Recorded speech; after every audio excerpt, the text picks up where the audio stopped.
बंगाल में खेला शुरू होने वाला है। मार्च अप्रैल में वहां विधानसभा चुनाव हो सकते हैं, लेकिन उससे ठीक पहले इंडिया टुडे और सी वोटर ने बंगाल की जनता की नब्ज टटोल ली है।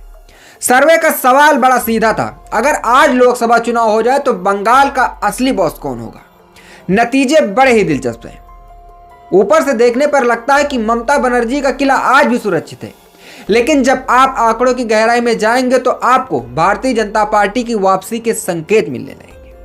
सबसे पहले मौजूदा तस्वीर देखिए।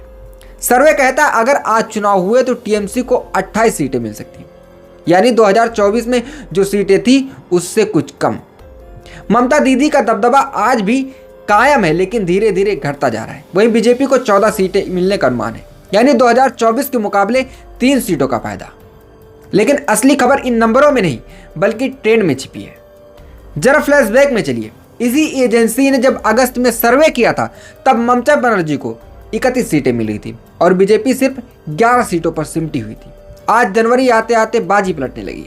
पिछले 5-6 महीने में ममता बनर्जी 31 सीट से गिरकर 28 सीट पर आ गई और बीजेपी 11 से बढ़कर 14 पर पहुंच गई। इसका मतलब सफा है कि बीजेपी अपनी खोई हुई जमीन धीरे धीरे वापस हासिल कर रही है, और इस बात का सबसे पक्का सबूत है वोट शेयर। अगस्त में बीजेपी का वोट शेयर 39% था, जो अब बढ़कर 42% हो गया। राजनीति में 3% का जंप बहुत बड़ा होता है। यह बताता है कि जमीन पर हवा बदल रही है। हालांकि लोकसभा चुनाव और विधानसभा चुनाव में जनता का मूड अलग होता है, लेकिन यह सर्वे ममता बनर्जी के लिए एक अलार्म बेल जरूर है। टीएमसी का ग्राफ थोड़ा नीचे जा रहा है और बीजेपी का ग्राफ ऊपर चढ़ रहा है। अब सवाल यह है, क्या अगले 2 महीने में बीजेपी इस बढ़त को जीत में बदल पाएगी या फिर ममता दीदी फिर से कोई नया खेला कर देंगी। नजर बनाए रखिए, बंगाल का चुनाव दिलचस्प होने वाला है।